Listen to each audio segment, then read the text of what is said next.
Hi everyone, Teri Wellbrock here with a quick update on the upcoming courses that I'm releasing. A 1-day Trauma Warrior, a 10-day Be Your Own Hero, and a 30-day Surviving to Thriving.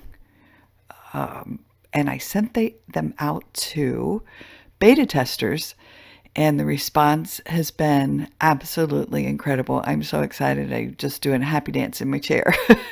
So I need to add a few little adjustment changes, and it was more just adding some paragraphs for further clarification on trauma. But the overall response was incredibly positive. So really, really, really excited to get it out there into the universe and into your hands. So, all right, now for the show. Welcome, everybody, to the Healing Place podcast. I am your host, Teri Wellbrock, and so very excited to have with me today John Davis. And I'm going to read this bio because it's just amazing and awesome. John Davis is an internationally known keynote speaker, comedian, fight director, stuntman, college professor, artistic director, and action hero. He has traveled extensively throughout the world, speaking to audiences of all ages and backgrounds in 28 countries and over 4,000 live performances. John inspires you to set and reach your maximum potential and awaken your inner action hero. Yay! I love it. So welcome, John. Well, thank you for having me. It's an absolute pleasure to be here. I'm really excited to talk to your audience because they are an audience that fits right with what I like to do. Oh, wonderful. Well, yes, we had just chatted for a few moments, and I talked about how the Healing Place podcast really centers on trauma recovery and hope and healing. And yes, you talk about all of those things. Absolutely. In fact, my trauma in my life is responsible for me achieving all the things I did. I actually look at my trauma as a blessing in my life because of the fact that I was able to leverage what I learned and start leveraging my present moment in a way that I'd never been able to do before. And since then I've been to 30 countries. I climbed Mount Sinai. I've been on Machu Picchu. I've been to the pyramids of Giza. Blah blah blah blah blah blah blah. Done a lot of things. Work with movie stars, but all of that happened because of the fact of what I learned from my trauma. Yeah. So, do you want to tell folks your trauma story? Sure, I would love to share that story. It's one of my favorite things to do, actually. Thank you. When I was a young man, a little boy in the woods with my stick in my hand, pretending it was a sword, I had a dream of being Errol Flynn, and because we in our house we when I was a kid. Color TVs were the big rage, but we didn't have one, and I was watching all the old black and white movies on a black and white TV, and Errol Flynn was my big hero, and I wanted to be a sword fighting swashbuckler to no end. And as I got older, it really settled in, and I decided to become a stuntman, a fight director, and a guy who does sword fights specifically. And I ended up working at a Renaissance festival, and I ended up meeting two of the top fight directors in the world. And when you focus on a goal in life, the universe, God, whatever you want to call it, will start to show you the pathway. Will start to show you the method to get there. And these two gentlemen thought I had talent, and I'm so blessed that they did. And they actually, at the end of that season, said to me, "We see talent in you as an actor and a combatant, and we want to give you all of our training for free." And so I actually got all the training for it for free. Well, here I am now. I'm working towards my black belt. I'm learning sword fights and whips and nunchucks and all kinds of crazy physical things, and getting very strong and very muscular. And back in those days, I had long Fabio hair, not like this right now, right? And um, a friend of mine called me up and said, "Hey, you want to come help me unload my van?" I said, "Sure." So, because to me, it was like, any kind of physical activity was just another workout. I was really thinking about keeping my body strong. And he was a professional potter, and his van was full of 80-pound boxes of clay. Wow. And I got out to his house and I climbed up in the van because I was the young, strong guy. And I picked up the first box and I turned to set the box outside of the van, and my spine split in two. Oh my gosh. They picked me up. They hauled me to the hospital. I was paralyzed. I couldn't walk. They told me that I had a condition known as spina bifida occulta, and that with the extra weight and the way I twisted that day, my upper spine literally clicked off my lower spine and pinched off my spinal column. Doctor said, "We're not sure you'll ever walk again. Uh, well, no matter if you ever did get mobility back, you will never have a physical career. You'll never be a stuntman. You'll never be a fight director. You'll never have a physical career of any kind. You need to start changing your priorities to a more sedentary lifestyle because your back will never survive that." And while I was lying in that hospital bed at 22 years old, now going to some very, very, very dark places, um, I my dream in life forever had been to be that very physical person, and so I was contemplating suicide, and I was going to some very bad places. A friend of mine came in and gave me what on the outside looked like a very cruel joke, but it was the greatest thing he could have done for me. He gave me a book written by Bruce Lee called The Tao of Jeet Kune Do. So he gave the martial artist who was just told he'll never do martial arts again a martial arts book.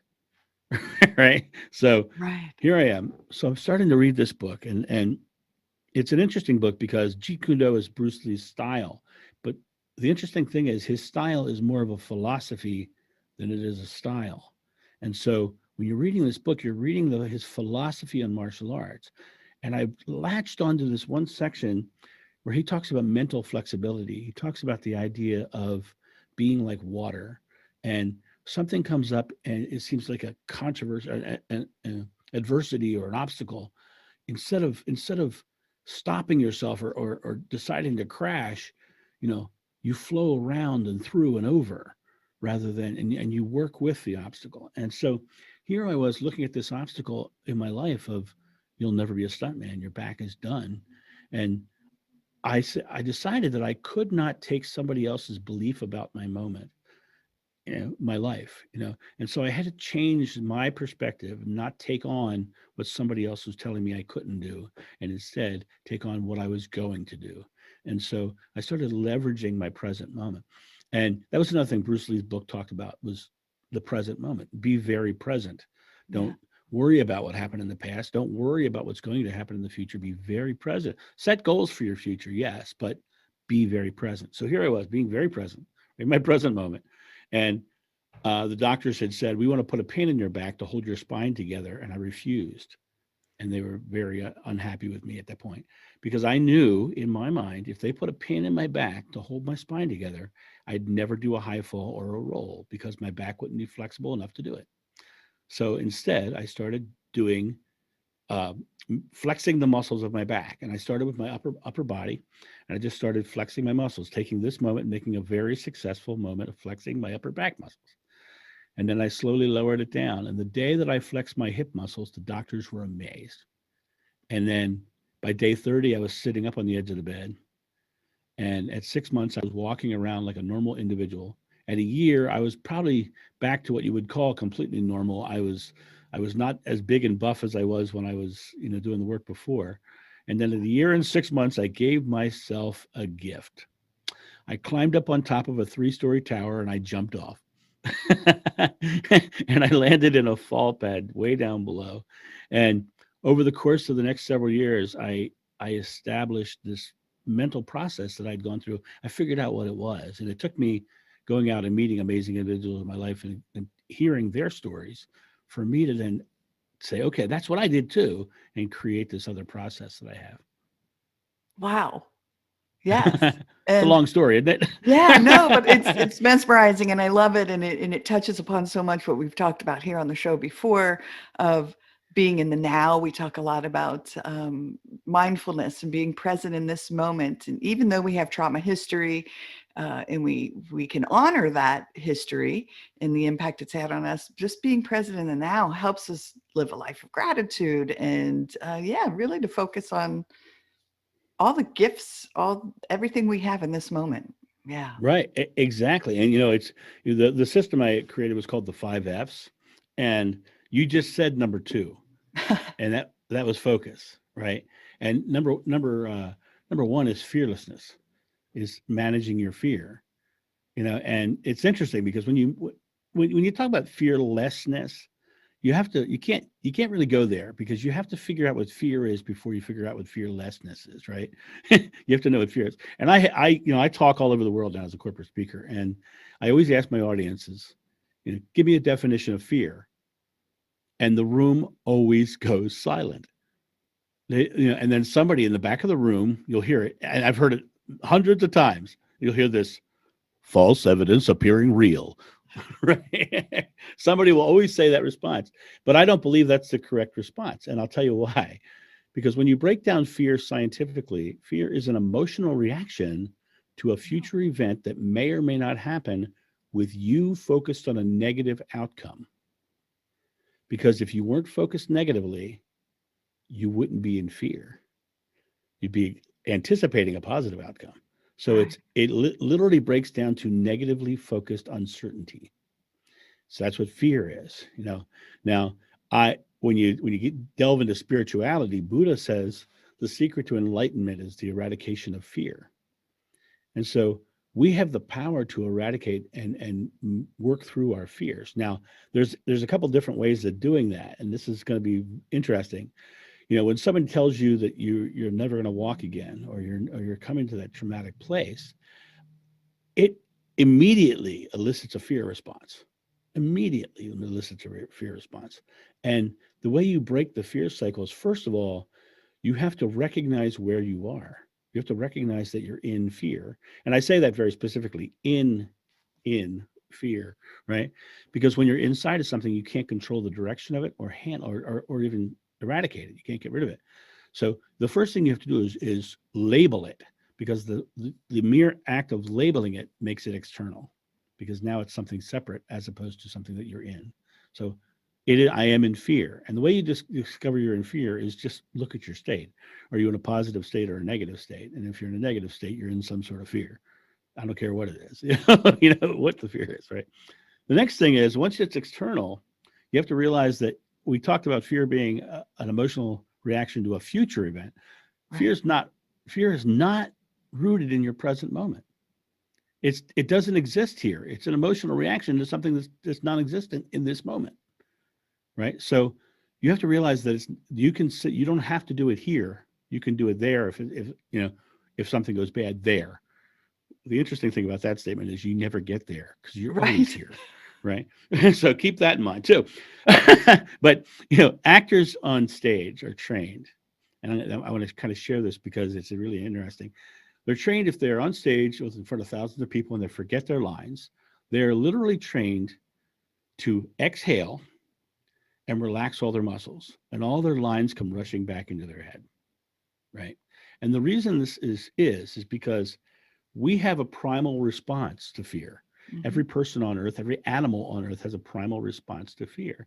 And that response is, we start to store air. And if you ever watch National Geographic shows, there's always that doomed gazelle who's Yes. out there, right? It's the same darn doomed gazelle out there eating grass in the field, right? And the lion hits the field. The first thing the gazelle does is go, right? If you're a parent, you have kids, and you've ever seen your kid almost get hurt, you've gone, Yeah.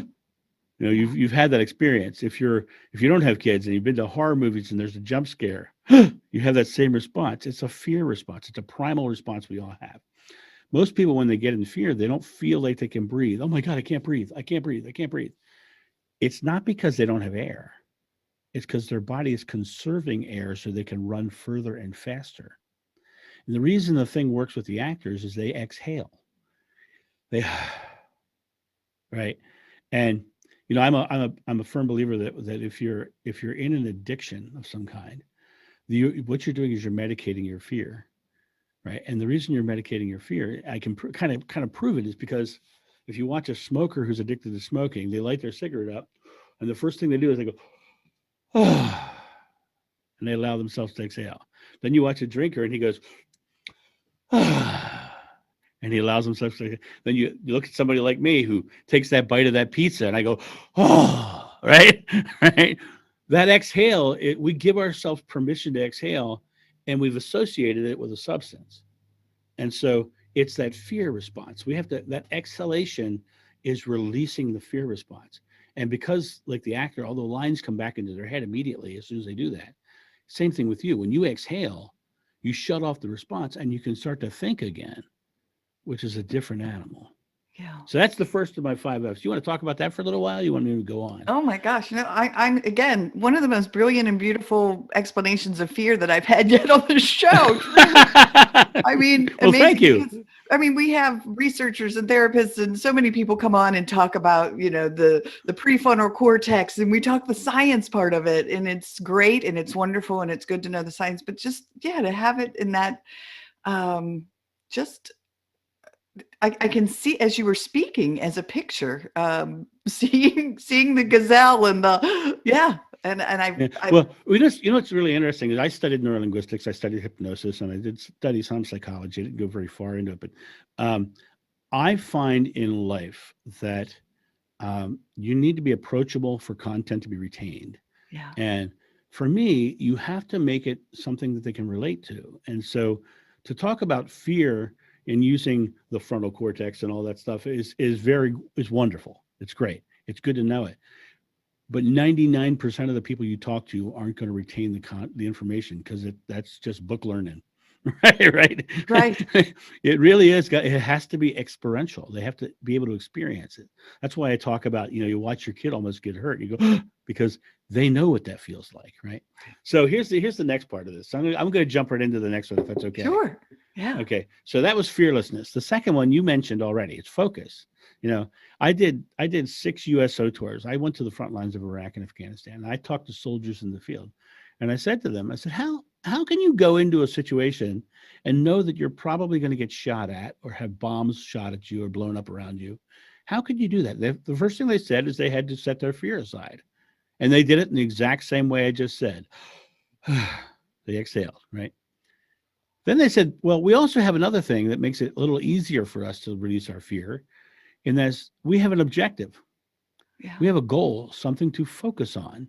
And they don't focus on the negative aspects.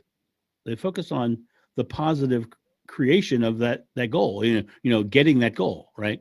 And I can tell you from experience, when you're standing on top of a 3-story tower looking down, you're not focused on the tower and you're not focused on how you climbed onto that tower. You're focused on where you're going to land, right? Because you don't want to focus anywhere else. I promise you. You're focusing on the positive outcome. So you have to get really positively focused. The problem is, we talk about the conscious mind in the present moment, and that I want to break it down that way because it's interesting. Conscious mind. I want you to think about the concept of you only have one moment that you can do all of the 3 creative things in your life. And those 3 creative things are thought, word, and deed. And there's only one moment that you can create, and it's the present moment. It's the only moment that you're truly conscious, right? Your past is a storehouse of present moment memories. And those present moment memories create subconscious belief. And we look through our goggles of subconscious belief. In spirituality, Christianity specifically, they say be born again. That means shut down the past and start something new. Shut down the past, start something new. And so if you can literally say, okay, I am going to create something new. Well, the way you do that is by staying very present and making this moment successful. And when you make this moment successful, guess what happens? It gets knocked into the subconscious mind as a successful moment. yeah, And the more you stack another successful moment, it gets stacked back there. It gets stacked, and all of those subconscious beliefs gets put further and further back, and you become a very positive and successful person. Now, here's the interesting thing: what you focus on, your subconscious mind's second job, rather than just storing, is to show you what you're focused on. So, I am a big Jeep fan. I have owned 6 of them in my lifetime. I have one right now that's all jacked up with giant tires and all kinds of crazy things. I love Jeeps. When I drive down the road, I see every Jeep that's on the road, right? And if you ever bought a car and you chose what kind of car you wanted before you went to the store to buy it, you started seeing that kind of car everywhere yeah, because it's in your mind. When you consciously focus, your subconscious mind is your partner in helping you achieve what you focus on. Think about it that way. So if you know a negative person, you know they always have something to be negative about because they're negatively focused. Their subconscious mind is showing them more and more negative things. The more you can stack present moments that are positive in your subconscious mind and stay focused consciously here, your subconscious mind will start to show you more and more positive things. Now, here's another thing. You sit in your present moment and you look to the future. Now, what is the future, right? The future is a place where we set goals for our next present moment, right? A lot of people sit in their present moment and they sit in the belief of struggle equals growth or struggle. I have to struggle to get to that outcome. Well, if you're focused on struggle, your subconscious mind's going to show you struggle, right? So you sit here, just make it really easy, make it real simple. I am doing successful things. And even when one of those moments goes bad, a lot of people, they'll mess up a moment and they'll go, I'm so dumb. And they'll start beating themselves up. Technically, that's why I went bald, because I kept knocking the hair off the top of my head. um, but but the thing was, what I had to do was, instead of beating myself up and knocking the hair off the top of my head, what I had to start doing was saying, well, that's silly because I'm going to that goal and this is in alignment with that goal. So that's just silly. So even my failures became positives because I laughed when I thought it was silly, right? So I'm stacking more and more positive. The thing is, people sit here and they think they have to get to that. And that is very much a futile attempt because you never get to that. You can't go to the store next Thursday right now. What's actually happens is you consciously focus here, you stack your present moments, and that thing is coming to you. That thing's coming to you because just based on what you do here and now, right? If you can get you into the mindset that these small little tiny things I'm doing here in my present moment are bringing that to me, like me pulling a rope, it's coming right to me like nothing, right? And so it's a matter of just staying very firmly present and doing the successful things. So you're stacking your present moments. It's bringing this in. They're getting stacked behind you in your subconscious mind. And now you're creating exponential growth and exponential positivity because now your mind's working that way. And the more you create this little cycle here, this comes faster. And when you experience the big outcome that you're looking for, it has surrounded your present moment because that's the only time you can experience it. So that's fearlessly in focus. Yay. Wanna go with that? Yeah, I love it. I love it. I love it. And that power of attraction thing, I find hearts everywhere. And as you talked about your Jeep, which my son's a big Jeep lover, and yeah, I see them everywhere. And people are like, "How do you see that little tiny heart in all those rocks as you're walking down a sidewalk made of rocks and seashells?" And I say, I don't. I just look down and there it is. And Right. it is because truly I've worked towards realizing love is all around us and really focusing on the positive and joy and so I truly do. I see hearts everywhere and it's a Well, true statement. can I drop into a little spirituality for you? Sure. Okay, so I have a belief. My mother, I was raised Catholic. I was My Catholic. mother, my mother had her master's degree in liturgy. She was head of liturgical doctrine in her church. Now, for those of you who don't know what that means when the priest wants to do a sermon, he had to pass it by my mom. right. And then she would make him kiss her ring, and then he'd go off. But but the thing was, my mom was an amazing, truly spiritual person because when I turned 18, she said to me, "Spirituality is a personal journey. You need to find your own faith rather than taking on what I'm telling you to think." So I went off and I studied Buddhism and Hinduism and Islam and Baha'i and New Age and Wayne Dyer and the Tao and I went all those routes, right? And I have a very interesting concept about God, spirit, yada yada, whatever you want to call it, right? The Apostle John said God is love, right? The Bible also says you are made in God's image. Okay. Albert Einstein said everything that you see and experience is made of atoms. And atoms are not physical, they are an energy event. Mm-hmm. And this hand that I'm holding up is made of atoms, as is the air in between my hand and my face. So everything you're seeing and experiencing is made of atoms. So you are literally in the image of something bigger. You are literally part of that process. Now, God is love.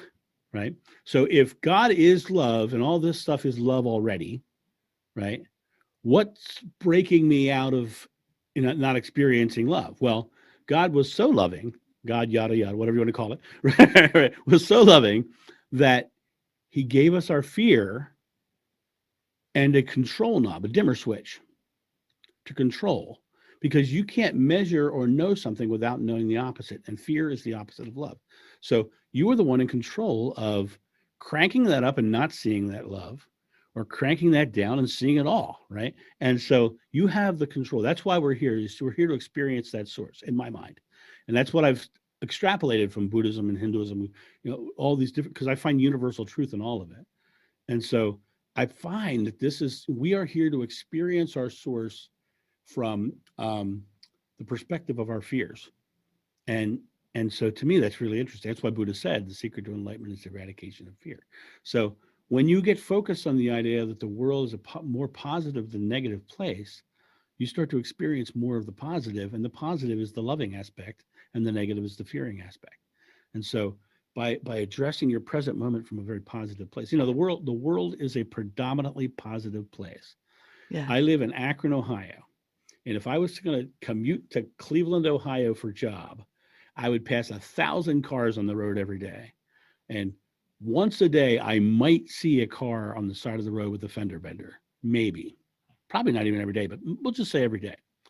Tonight on the news, the thing that's going to make it on the news is the anomaly, the thing that's different, right? But what should be the headline of the news tonight is that 999 cars made it successfully to their place of that they were hit their destination without any problem whatsoever. They were all just happy as clams, and they had their cup of coffee in their hand the whole time, right? So I mean that's what should be on the news. That's miraculous if you really think about it.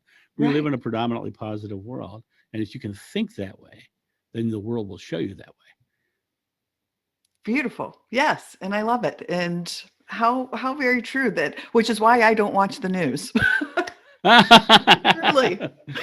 Well, over the past 4 years, I did, and I'm sorry. Yeah. You mentioned Wayne Dyer. I'm such a Wayne Dyer fan, and I loved Yeah. Change Your Thoughts, Change Your Life. Just one of the most profound books I ever read. And so speaking of books, you have a book that you offer as people to a gift talking about these 5 Fs, yes? Yeah. It's called the 5F workbook. It's a very simple, short workbook. So I think it's not even 20 pages long. But what it does is it guides you through the process of these 5Fs. And it helps you, set and reach your goals and set down your fears and move forward. We talked about fearlessly and focus. The third one is the interesting one. By the way, that book, let me just go back to that because you were kind enough to bring that up. I'm giving that book to your audience for free, and I want to specifically say free. Today is about bringing value to you, not taking value from you. And so the link is going to be in the show notes, I assume. Yes. And you just go there and you download it. There's no place on that page that sells anything or even takes an email address.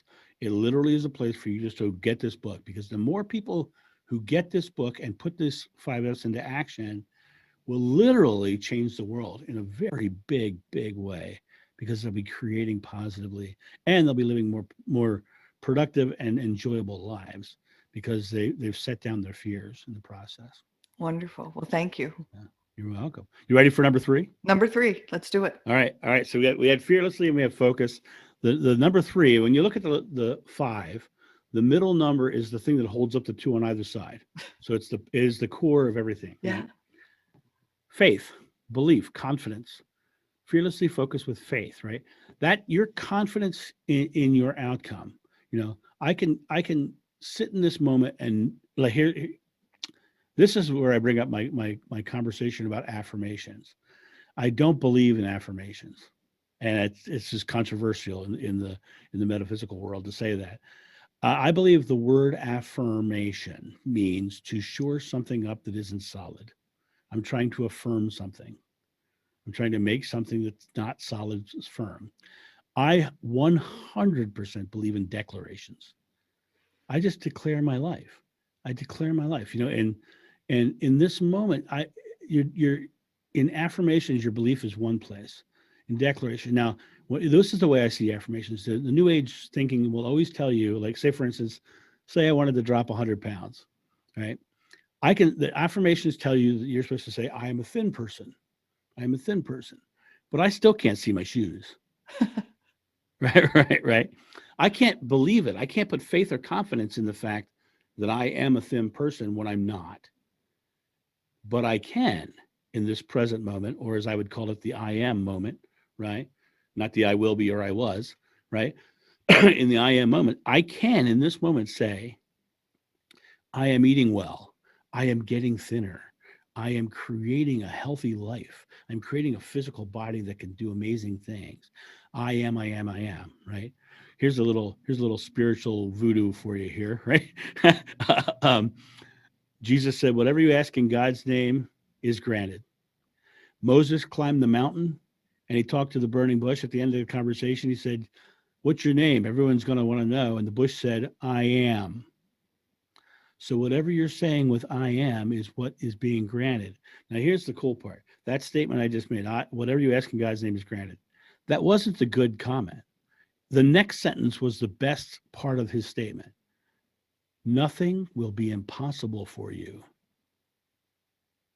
Nothing is impossible for you. You can achieve anything in your life as long as you stay firmly here and declare your life. The problem is a lot of people declare their present moment in inactive words. So if you catch yourself saying wanting, needing, hoping, trying, how do they feel? Right? Right? You need to change those words to creative words, creating, enjoying, living, things that are building the life forward, as opposed to, because if you're saying I am wanting, I am needing, I am hoping, I'm trying, you're going to lovingly get wanting, needing, hoping, and trying. And you really need to get into I am creating, I'm enjoying, I am living, because your only moment belief is what is creative. So Yeah. that's fearlessly focused with faith. I have to share I'm gonna, something really quick. So my please, mom, please. and people know the journey that have listened to this show. My mom is 85 years old. In July, she'll be celebrating 2 years sober, Mm, which is a huge accomplishment because at that's 83 huge. years old, she gave up alcohol, and it was a problem throughout my entire life, very much so. And when she says, tells folks how she did it, she says that exact quote from the Bible that you gave. Mm, That's what she gives credit to, and that's what she says, including the second part that you mentioned. really? And she says that's when she was praying, talking to God, asking for help. She was desperate to Mm. finally be done with this addiction and her pain. Um, she said that that came to her mind, and that is what she holds on to every single day. So And me too. Me too. Lying in that hospital bed, uh, people will give you their beliefs, and it's you for you to choose whether you take them or not. yeah, And and when they try to give you their beliefs, it's not out of malice. It's out of caring. They are trying to help you when they give you their negative beliefs. But you are the creator of your experience, and you're the only one who can create your experience. And you can take on what people say and live their life, or you can create your experience and live yours. And that's the problem I see. A lot of people are living somebody else's life and somebody else's expectations. That's why relationships go bad, because they're living somebody else's expectations. I know somebody, and his nickname is Triple X because he has three of them. Right? He has three X's, right? And the key is that he gave up himself for them. He got into that relationship yeah, and he gave up who he was for them. And I know this firsthand because I'm Triple X. Right? I'm the right, one. I'm right. the guy. I know that because I know that every time I get in there, they'd meet me, they'd see who I was, they'd like who I was. And then I get in the relationship, they would start having expectations and things that they would want to see change, and I would change and mold for them. And then they didn't like me anymore because they liked me, not that, right? They didn't know what they really wanted.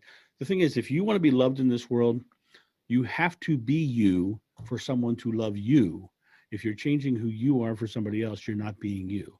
And that's really the key, is live you fully. So we got fearlessly focused with faith, which takes us to the next one. And it's the hardest one. It's the hardest one of all the five. And it's follow through. It's actually doing something. We talked earlier about thought, word, and deed. This is the deed aspect. You actually have to do something. Now, a lot of people get to this stage and they become inactive. They don't take the action. Right. And at that point, I say, what are you afraid of? What's the fear? Because you have to reassess that fear. The thing that I discovered about the 5 Fs is that they're not linear. You are always accessing from all 5 at the same time. It's a matter of which one's prevalent at the moment. If you are at the follow through stage and you aren't acting, you're in a fear. So you need to address that fear and say, okay, what is the fear? And fear is root. You exhale. Fear is not rooted in the present moment. You exhale and you go, okay. And your mind clears up. Oh, okay. And and that's why one of the things I want to really emphasize is the fact that you need to take small present moment actions. You don't have to be giant things. No giant outcome has ever magically appeared in your present moment. It's always been because of the small things that have happened that have built up to that place, right? It may seem at this moment that something big just happened, but you did all these things that got you to that moment that allowed that space to be open for it to happen. And so you have to stay in the space of, here I'm creating positively, and I'm doing these small little things, and I'm just doing them, and I'm laughing when they go wrong, and I'm smiling when they go bad, and I'm giving myself a pat on the back when they're really successful, because now I'm just stacking more subconscious mind behind me. And the last one is actually the one we started on, and it's before we even started talking about the 5 Fs: flexibility. Something's going to come up. Something always comes up that seems contrary to what you're trying to achieve. Always.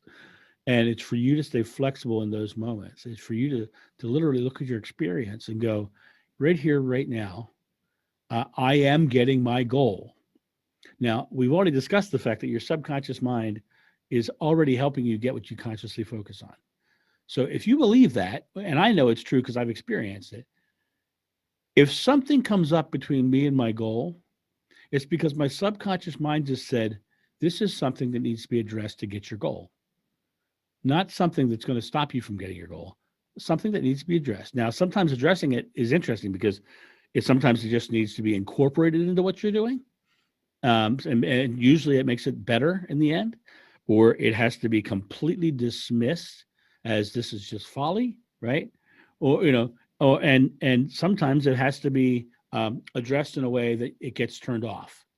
So you've got like 3 basic things, right? So something comes up that seems contrary. You just literally have to go, no, I am getting my goal. We stay in the positive state. I am getting my goal. And I'm just going to take the next moment to start addressing this thing that's blocking the way to my goal. Yeah. And that's, I, you I, have to, I try to pause and say, all right, God, what lesson needs to be learned here? Like, there's a right, lesson, obviously, that I need to learn. So right. I try to pause, take a step back, and look at it and learn that lesson. Yeah. Does it work? Oh yeah. I mean, Yeah, 99% of the time. There's sometimes that I don't quite get it right away. And then I right. say, I need that big neon sign. If you could put that up, that would be great because I'm not getting it. And well, I have a very good friend who calls that the cosmic 2x4. Oh yeah. Right, Right. Right. right, right, Whack. right. Whack! You get whacked in the head. Oh my God! There you go. Right, right. Yeah. It was so interesting. Like I said earlier, there's 2 fight directors who gave me my break and started showing me the things for free. They would have come into my experience had I not been a kid who wanted to play with swords in the woods, right? Because those were the moments that were building up to meeting those gentlemen, right? And then when something came up after that, I because of that trauma, because of that experience that I had, and because it took me down a journey of really, really exploring how the brain works and how our creation works. I created amazing things. I took a couple of classes from a man named Patrick Crane. If anybody lives in Canada has ever been to the Stratford, or they do all the Shakespeare up there, the armory at the Stratford is named the Patty Crane Armory. Oh, And what's interesting about that is, what did I say at the beginning of this? I said that I wanted to be Errol Flynn. Patty Crane was Errol Flynn's stunt double. wow. right? So I got to meet someone who was directly connected. It never would have happened if I hadn't had my trauma, because my courageousness diminished. And I'm going to say that very interesting. My courageousness diminished because I didn't need to be courageous, because I was creating successful moments and they just always worked out for me, right? Rather than, because I think when you're in the mindset I have to have courage, you're actually focused on the fear. Because if you need courage, there's something that you're actually thinking about that you need courage for against. And so for me, it's just like, no, small present moments. And like I said, I've been to 30 countries around the world. Let me tell you how blessed I am. I paid for 3 of them. I got paid to do the rest of them, or was gifted the rest of them. You know, when you put your mind in creation, it's going to happen. And that sounds very woo woo, but it's not about woo woo. It's about this experience. You literally nothing is impossible for you.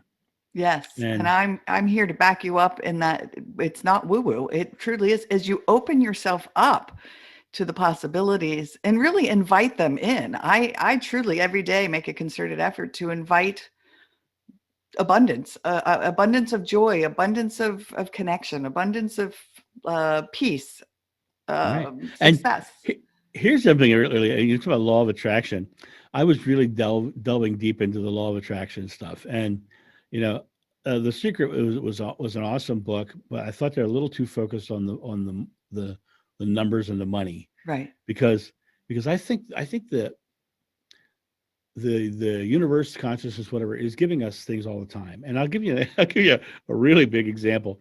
There was a while a long time ago that I was really into refinishing furniture.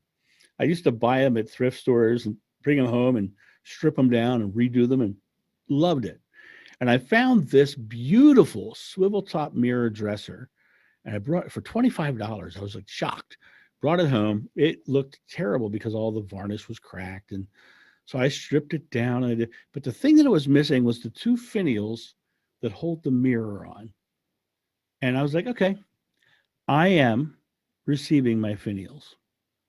I am receiving my finials. I just believed that I was going to receive my finials.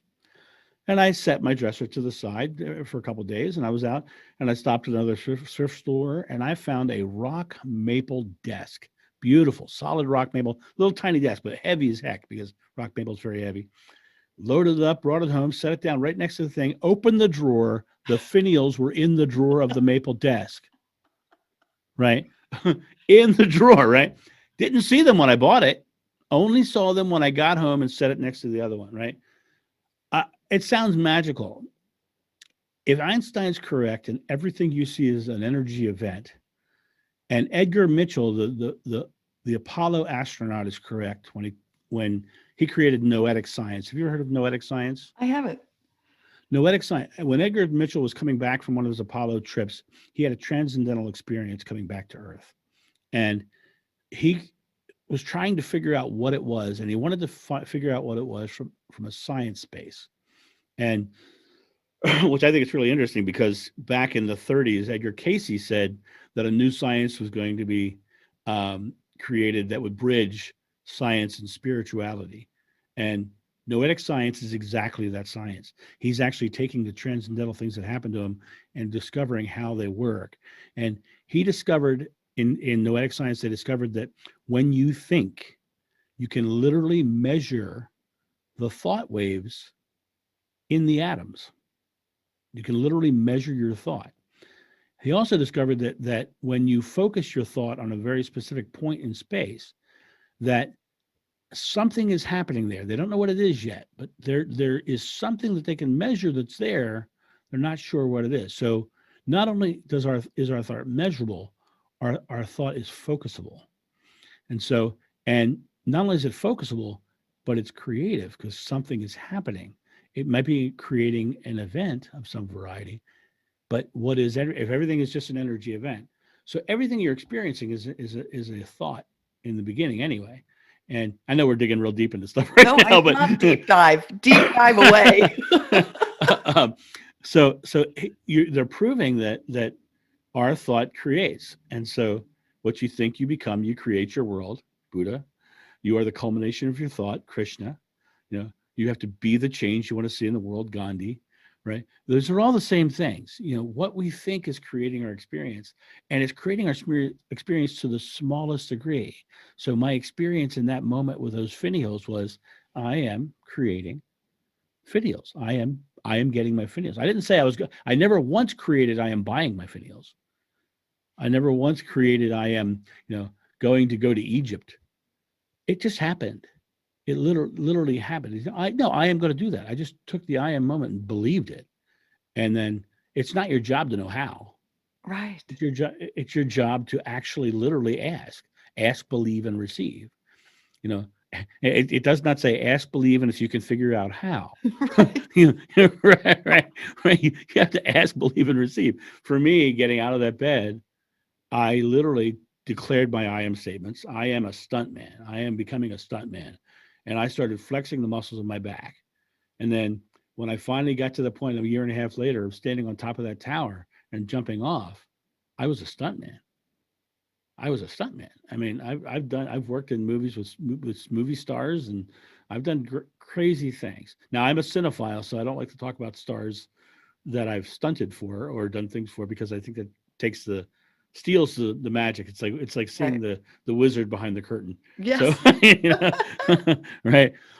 but but I love the idea that we create our experience entire, and that's all the things that I achieved. I did after my back injury.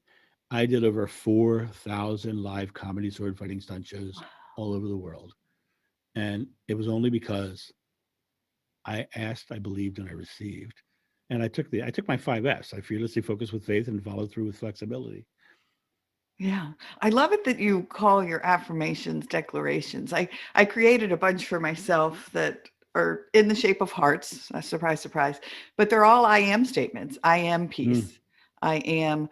But again, it's when I say them, I'm saying them knowing that I am. right. Yes. Yes. Right. But like I said before, like if I'm Yeah. 100 pounds overweight and can't see my shoes, I can't I Right. can't know that. Right. Right. You can absolutely believe I am peace. I am love.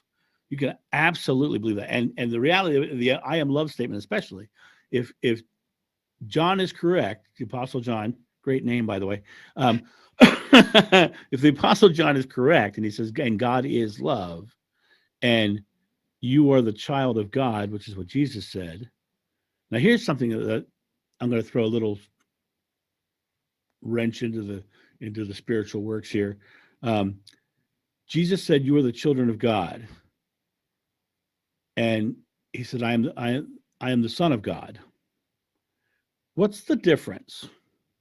The only difference between the two is one of them declared it and the other ones didn't, because it's the same thing. If a son is a child of God. And so, Right. he also said, greater works than I have done, you will do. It is your faith that heals you. The pathway to God is through your own door. There's a lot of really cool statements in Christianity. And I think that we get lost in all the things that happened after the Nicene Council. But the things that he actually said in the year 2000, in the year zero, right, right, back in the Yeah. day, are very deep and esoteric. And what I find really interesting in my studies of spirituality, I traveled all through India.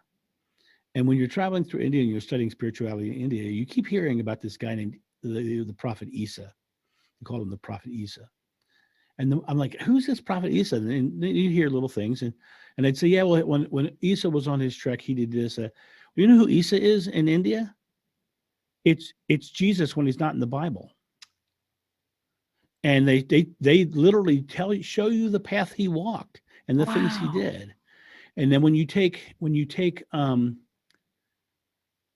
Hinduism and you put it side by side with the teachings of Jesus, there's an incredible book called The Second Coming of Christ by Yogananda, and he literally takes what Jesus says in the New Testament and puts it side by side with Hinduism, and it's the same teaching.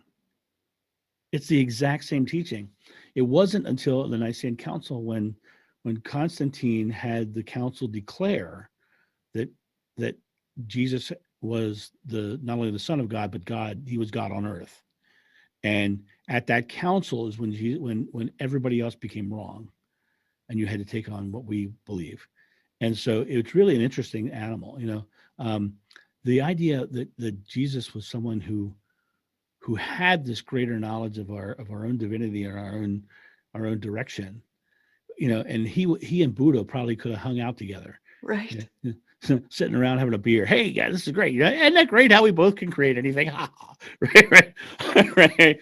It sounds so irreverent, but to me, if God is love, God has a sense of humor because love Yes. is part of that. Sense of humor is part of it. And I think Jesus was someone who just understood who he was, and he Yeah. was here to show us, greater works than I have done, you will do. He shows our own process and our own place in the universe. Yes, amen. My dad was a Jesuit brother for 8 years Uh, prior to leaving and marrying my mom. And so, oh my gosh, he passed in 2009. But I loved having those deep dive conversations about all of this because he was a theologian and he understood. But I was coming at it from, that questioning 20 and 30-year-old. So I right, would just right. launch these things at him. But wow, we had great conversations. So yeah, Well, I my mom appreciate was the same way. At the end of her life, we had so many deep dive conversations about it. Yeah. her faith. And it was funny because I asked her, I said, Mom, why did you become so Catholic? And she said, well, we were raised Catholic, but I had an out of body experience during a mass. And so for her, this having this out of body experience was a very Christian spiritual experience. And she almost became a nun. And then, instead, she met my father because they were both at a party, and he stood up off of a table they were both sitting on, and the table flipped and broke her leg. Oh my Right, gosh. right. And so she felt so bad she gave him 7 kids. Anyway, right. But she had this big experience, and I've had some of those experiences of out of bodies and various things of that nature, and it's amazing because I don't think there's one religion in the world that can encompass all of what God is. Right. And I still use the word God. I think there's a lot of people who have a taboo with the words God and the word Jesus. I don't have any taboo with those words at all.